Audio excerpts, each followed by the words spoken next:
योगी प्रवीण योगी संत मत में आचार्य पद से सुशोभित पूज्यपाल स्वामी श्री पूर्ण जितेंद्र जी महाराज से निवेदन करना चाहूंगा। हे स्वामी जी, हम समस्त भक्तजन आपकी ओजस्वी पीयूष वाणी पासु ही हम समस्त जनों को सत्संग सुधा का पान करा कृतार्थ करना चाहेंगे। पूज्यपाल स्वामी श्री पूर्ण जितेंद्र जी महाराज, एक बार जोरदार स्वरों में सदगुरु महाराज की जय बोले सभी, बिल्कुल जोरदार स्वरों में, क्योंकि आप सबों की जय घोष ध्वनि अभी तक मुझे तो प्रभावित नहीं किया है, बाकी बाबा प्रभावित हुए कि नहीं हुए ये तो मुझे नहीं मालूम। इसलिए कुछ जोरदार स्वर में सदगुरु महाराज की जय बोले हम सभी। श्री सदगुरु महाराज की जय।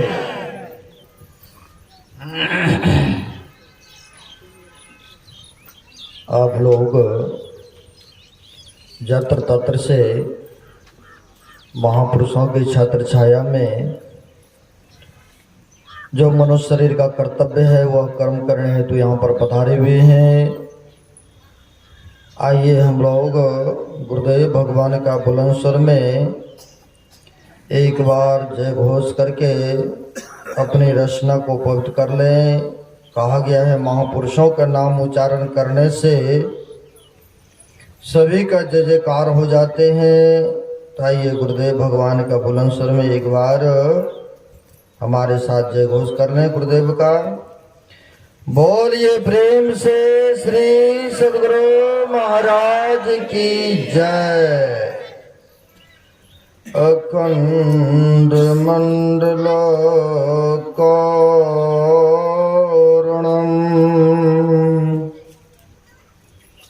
व्याप्तं येन चराचरम् तत्पदं दर्शितं येन तस्मै श्री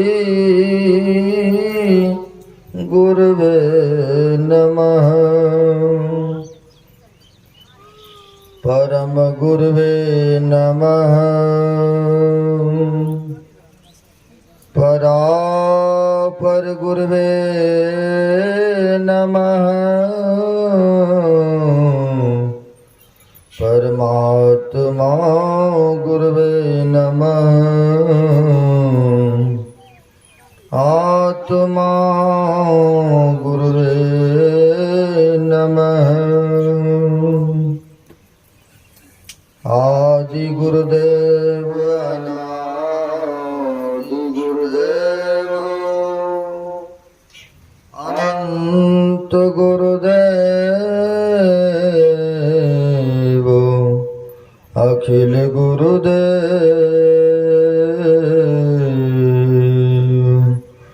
चरण गुरुदेव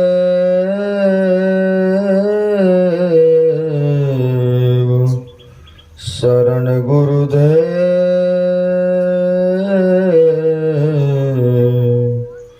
श्री गुरु महाराज चरणारविंदो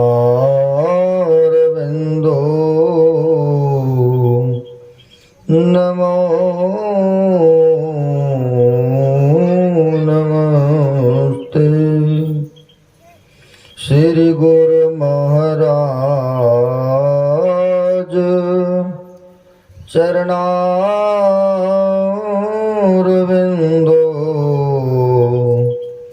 नमो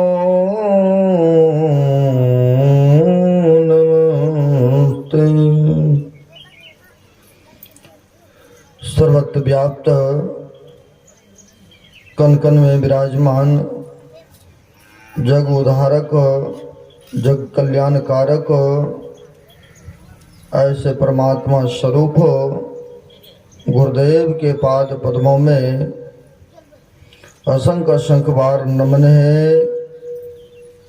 तीर्थों को भी पावन करने वाले मंचस्थ पूज्य साधु चरण, हमारे माइक संचालक शिक्षक राजेश बाबू, उपस्थित सदगुरु के सद्भक्तगण सबों को नमन है। हम आप अभी पवित्र ग्रंथ रामचरितमानस के सप्तम सोपान उत्तरकांड से मनुष्य शरीर के विशेषता के बारे में सुन रहे थे कि बड़े भाग मानुष तन पावा, असुर दुर्लभ सब ग्रंथ ही गावा। कहते बड़े भाग से यह मनुष्य का शरीर मिलता है। कहते क्यों ऐसा बड़े भागी है? क्योंकि महापुरुष कहते 84 लाख जोनी में सबसे उत्तम श्रेष्ठ यह मनुष्य का ही शरीर है। इसलिए इसको कहते हैं बड़े भागी है जो मनुष्य का शरीर जिनको पर्याप्त हुआ है। क्योंकि रामायण को भी सुने हैं हम लोग, कबहों के करी करु नानर देही अद्वैत ईश्विनो हेत स्नेही। जब ईश्वर को विशेष कृपा होते हैं जीवों पर, तब जाकर कहीं यह मनुष्य का शरीर वह प्रदान करते हैं। इसी को बाबा नानक के पास चलेंगे, वो भी महापुरुष कहते हैं, का जाने तेरा पुण्य प्रगटवा मानुक तेरा अवतार रे। जब पुण्य के पुंजी एकत्र होता है तब जाकर के कहीं यह मनुष्य का शरीर मिलता है। हम लोग सुन रहे थे 4 खानी में 84 लाख जोनी है। कहते 250 अरब वर्ष भ्रमण करने के बाद कहीं यह मनुष्य का शरीर मिलता है। अभी सुन रहे थे 4 खानी में 84 लाख जोनी है। अंडज, पिंडज, उष्मज और अंकुरज में। अब कौन कौन जोनी में हम लोग भ्रमण किए हैं? एक महापुरुषों ने कहा है 20 लाख स्थावर जानो, 9 लाख जलचर मानो, 11 लाख कृमि कवि गाई, 10 लाख पक्षी गण बताई, 30 लाख पशु जानो हो भाई, 4 लाख बानर समुदाई। जब इतना कट जावे तब कहीं मानुष के तन पावे। अब देखिए, कहते हैं 20 लाख स्थावर जानो। जो पहाड़, गाछ, पौधा देखते हैं ना, वो सब में भी हम लोग भ्रमण किए हैं, है ना? वो सब में भी भ्रमण किए हैं। देखते हैं पहाड़ अगर जिंदा रहते तो वो बढ़ता है। कहते वो जिंदा पहाड़ है, वो मरा हुआ पहाड़ है। अगर मरा हुआ पहाड़ कहते तो उसमें जीव नहीं है। या गाछ को देख लीजिए, गाछ में अगर जीव रहता है तो वह बढ़ता है, पत्ता हरा भरा दिखते हैं, फल फ्रूट लगता है। अगर कहीं सूख गया, वो गाछ मर गया, वो सूख गया। तो नहीं कहते हैं गाछ में भी जोनी में हम लोग भ्रमण किए हैं, क्योंकि स्थावर में वो आते हैं, अपने से चल फिर नहीं पाते हैं ना। जैसे पहाड़ एक जगह रखा तो रखा ही रह गया, गाछ एक जगह लगाए तो रखे रह गए। ये नहीं है कि वो यहां से वहां जाएंगे, चलेंगे फिरेंगे। तो कहते हैं हम लोग उसमें भी भ्रमण किए हैं। 20 लाख स्थावर जानो, यानी पहाड़, पौधे, गाछ वृक्ष में सब में भ्रमण किए हैं, है ना? 9 लाख जलचर मानो। जल में, समुद्र में या गंगा जी में देखे होंगे, तरह तरह के कीड़े मकोड़े जानवर जल में रहते हैं, और उसमें भी भ्रमण किए हैं। और गुरु महाराज के भी पास चलेंगे तो गुरु महाराज के अनुभव वाणी है, पशु पक्षी जोनी में भरमहु बहु बार हो, अभी नर्तन देना प्रभु अबहु करो उबार हो। गुरु महाराज भी कहते हैं पशु पक्षी जोनी में भरमहु बहु बार हो, बहुत बार हम लोग उस जोनी में भ्रमण किए, है ना। नर्तन, नर्तन मतलब शरीर, ये शरीर अब मिला है। वही बात अगर रामायण के पास चलेंगे तो अभी सुनने को मिला है आप लोगों को। कबहुक कर करु नानर देही देत इस बिनु हेत स्नेही। जब ईश्वर को असीम कृपा होते हैं तब जाकर के कहीं यह मनुष्य का शरीर मिलता है, क्योंकि ईश्वर को जीवों पर दया आ गई ना, तब जाकर कहीं यह मनुष्य शरीर प्रदान किए। तो कहते हैं जल में भी बहुत कीड़े मकोड़े ऐसे जोनी में जाकर के भ्रमण किए हैं, सब में भ्रमण करते आए, है ना। तो कहते हैं 9 लाख जलचर मानो, 11 लाख कृमि कवि गाई। जो देखते हैं ना कीड़े मकोड़े कितने तरह तरह के होते हैं ना, ये सब में भी भ्रमण किए हैं। मैं नहीं कह रहा हूं, ऐसा महापुरुष कह रहे हैं, है ना, महापुरुष दर्शा रहे हैं। कई को गुस्सा भी लगेगा कि हम कीड़ा बने थे पहले। आप धर्म शास्त्र को पढ़ के देखिए तब आपको पता चलेगा, है ना। सब में जोनी में भ्रमण किए हैं। तो कहते हैं 10 लाख पक्षीगण बताए जो आकाश में उड़ते हैं ना, तरह तरह के चिड़िया वगैरह सब देखने को मिलता है। कौवा, बगुला, चिड़िया, क्या क्या है, कितने जानवर है। अगर वैसा नहीं होता, कई लोग कहते हैं महाराज जी रात्रि में सो रहे तो लगता है कि हम आकाश में ही उड़ रहा हूं। क्यों ऐसा? वो बताते कई भक्त आकाश में लगता है कि मैं उड़ता हूं रात में, क्योंकि उसका भी संस्कार लेके आए ना, पशु पक्षी जोनी का सबका संस्कार लेके मनुष्य शरीर में आए हैं। इसीलिए कभी कभी आकाश मार्ग में भी विचरण करते हैं व्यक्ति, बशर्ते तन यही रहता लेकिन आदास चला जाता कि हम कहीं भ्रमण कर रहे हैं आकाश में। तो कहते हैं उस पक्षी गण में भी 1-2 वर्ष 10-10 लाख वर्ष तक हम लोग उसमें भ्रमण किए, है ना। तो कहते हैं उनमें भी भ्रमण किए हैं, उसका भी संस्कार लेकर आए हैं। तो कहते 30 लाख पशु जानहु भाई।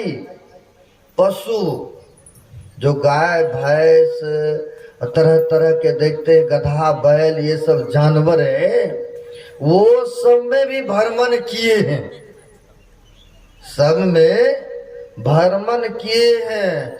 और कहते हैं 4 लाख बानर समुदाय, जो बानर भालू देखते हैं ना, अंतिम सीढ़ी है बानर का, जब शरीर आते हैं ना तब समझिए कि उसका अब लगता है थोड़ा काल बचा है इस जोनी को भ्रमण करने के बाद, अब उनको मनुष्य का शरीर प्राप्त होगा, है ना। तो कहते हैं इतना जब कट जावे, जब ये जोनी को भ्रमण करके काट लेंगे तब कहीं मानुष के तन पावे।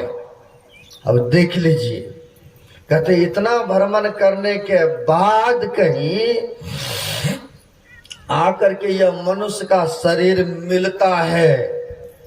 एक संतों ने कहा 1,84 भरमी के अब पांव पर अटके आए, अब की पासा ना फिरा, अब फिर 84 जाए।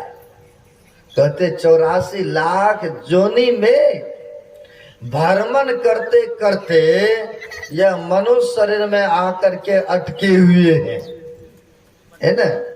क्योंकि इसी को सुने हम लोग, ये शरीर को साधन का घर बताया है, धाम बताया है।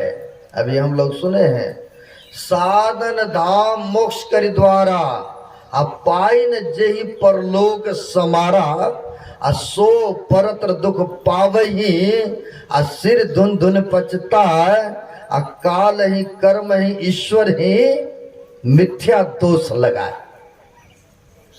कहते यह शरीर जो है साधनों का धाम है और इसी में मोक्ष का द्वार भी है। कहते हैं यह शरीर पाकर के मनुष्य जहां जाना चाहेगा ना वो जा सकते हैं। कहते हैं अगर किसी महापुरुष से, संतों से, महापुरुषों से जुक्ति लेकर के अगर थोड़ा थोड़ा भी भजन करते हैं, सुमरन करते हैं, ध्यान करते हैं, जो मांस मच्छी अंडा गंडा शराब नशों का सेवन नहीं करते हैं और वह सुमरन भजन में समय को व्यतीत करते हैं, अगर इस जन्म में मोक्ष नहीं मिला, यानी मुक्ति को प्राप्त नहीं कर सके, तो कोई बात नहीं है, संस्कार उसके अंदर में पड़ा है ना, यह संस्कार उसको एक ना एक दिन अवश्य वह मोक्ष को दिला करके छोड़ते। संत कबीर साहब ने कहा है, भक्ति बीज बिनसय नहीं, जो जुग जाए अनंत, ऊंच नीच घर जन्म ले तऊ संत को संत।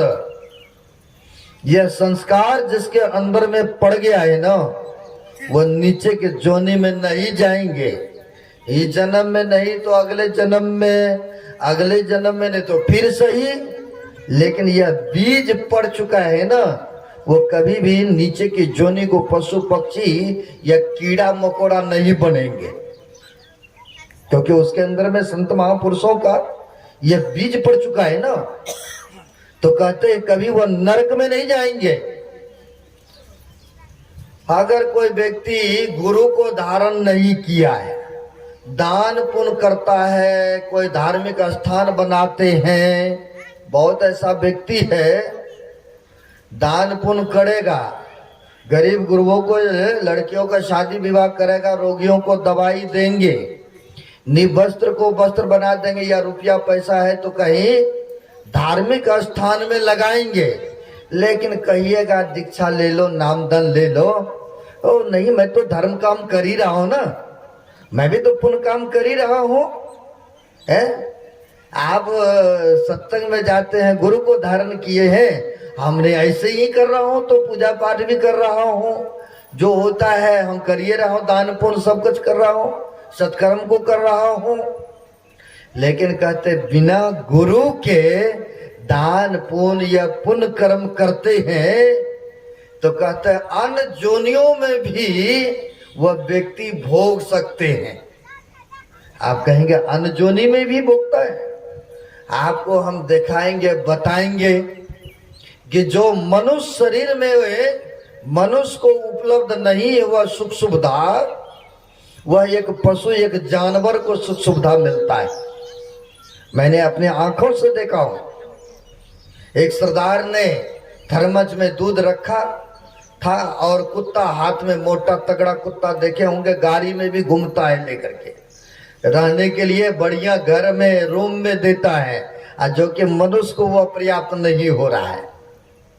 जो भोजन है मनुष्य को नहीं मिल रहा, लेकिन वो एक जानवर को मिलता है, क्योंकि उसका पिछला कुछ ऐसा कमाई है, उसने कर्म कुछ किया है, इसीलिए पशु जोनी में भी आकर के वह पुण्य का फलों को भोग रहा है ना। अब मैंने देखा अपनी आंखों से, सरदार ने थर्मस से दूध निकाला, बिस्किट लिया और कुत्ते को दे दिया खाने के लिए।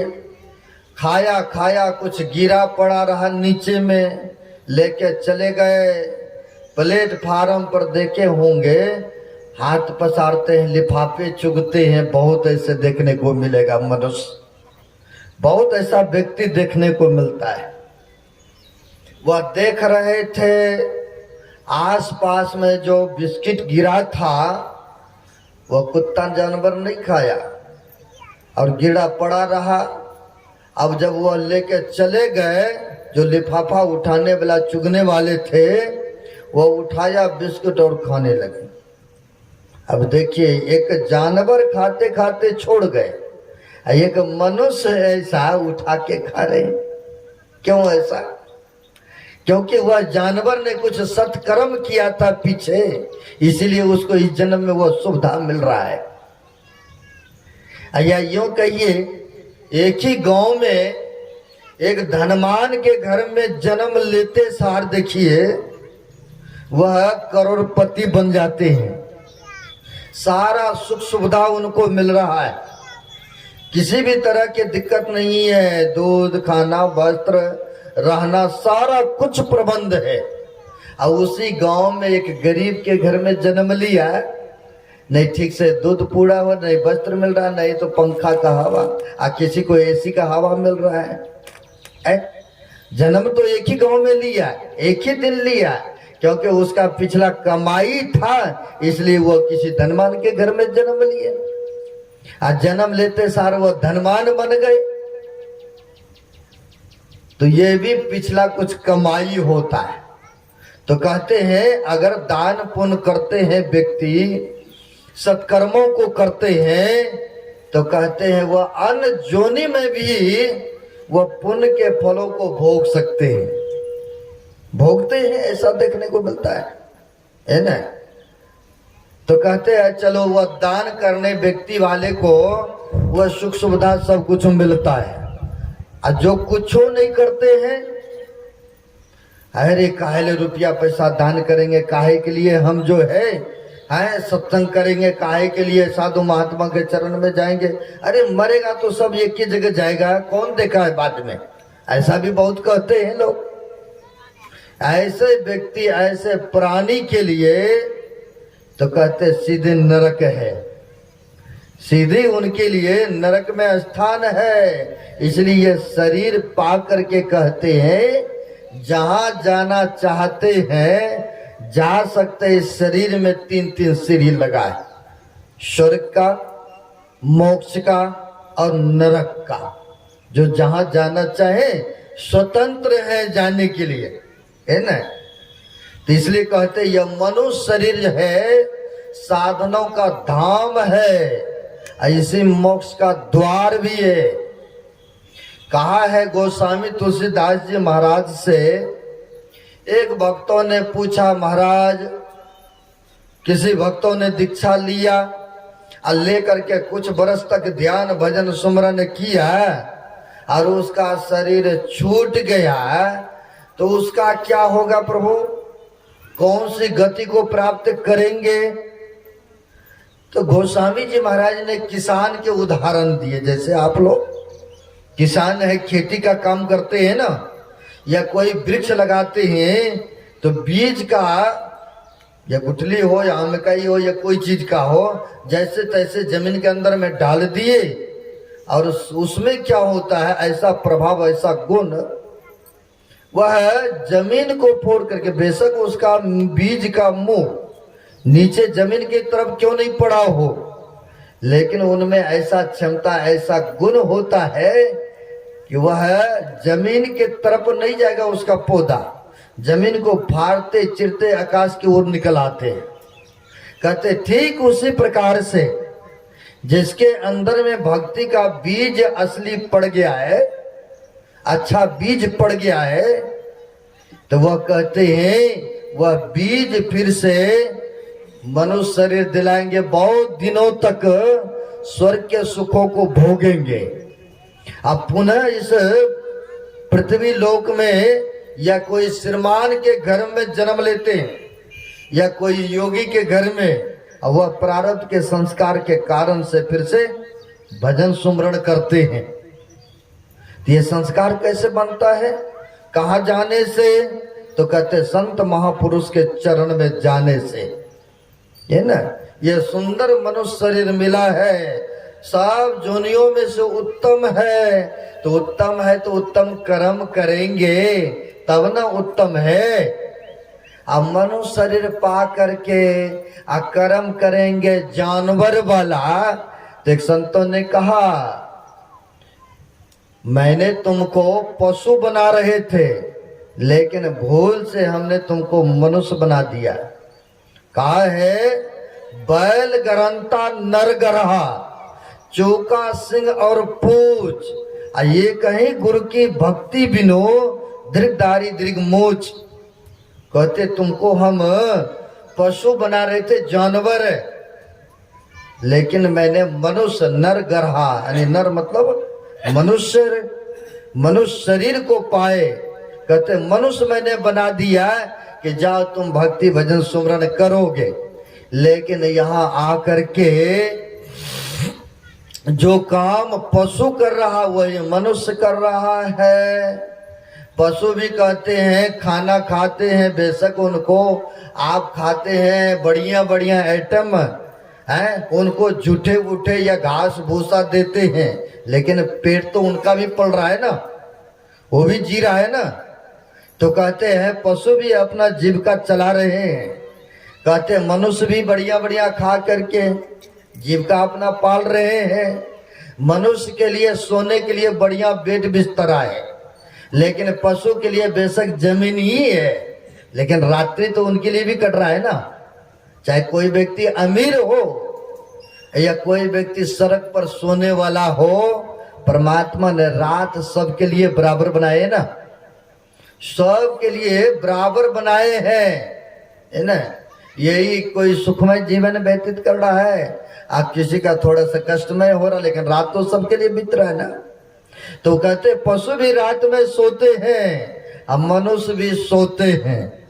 मनुष्य को भी भय डर है और पशु को भी भय डर है। कहते पशु भी बच्चा जन्म देते हैं, अब मनुष्य का भी वही काम होता है ना। कहते अगर उनसे उत्तम काम नहीं करेंगे तो कहा है ज्ञानहीना पशु भी समाना। अगर ज्ञान नहीं है उन्हीं वाला काम रहा तो कहते पशु है पशु। पशु और मनुष्य में कोई अंतर नहीं है। वही कहते हैं मैं तो बैल का शरीर बना रहा था, लेकिन मनुष्य शरीर बना दिया। कहते चूका सिंह और पूछ, सिंह नहीं दिया और पूछ नहीं दिया, है ना। मनुष्य को 2 टांग दिए हैं, लेकिन जानवर को 4 पैर है। लेकिन कहते अगर भजन नहीं करेंगे ना, तो संत महापुरुषों ने कहा ये जन्म तो चलो मनुष्य का है, खा लो पी लो ऐश मौज कर लो, लेकिन अगला जन्म कहा है भजन बिना बैल बिराने होइयो और दीवाने मन बड़ा दुख पइयो। कहते अगला जन्म फिर से तुमको भी वही मिलेगा, पशु की जोनी को प्राप्त करोगे। इसलिए कहते हैं 84 लाख जोनी में भ्रमण करते करते यह मनुष्य शरीर में आकर के अटके हुए हैं, यानी पासा को पलटने का सुनहरा अवसर है। कहते हैं पांव पर अटके आए, अब की पासा ना फिरा, अब फिर 84 जाए। अगर आपकी पासा नहीं परमात्मा के तरफ लगाएंगे ना, तो फिर से 84 में चले जाएंगे। फिर क्या होगा? सो परत्र दुख पावई आ सिर धुन धुन पछताए, अकाल ही कर्म ही ईश्वर ही मिथ्या दोष लगाए। फिर सिर पटकेंगे, ईश्वर ने तो हमें मौका ही नहीं दिया। फिर झूठे ईश्वर को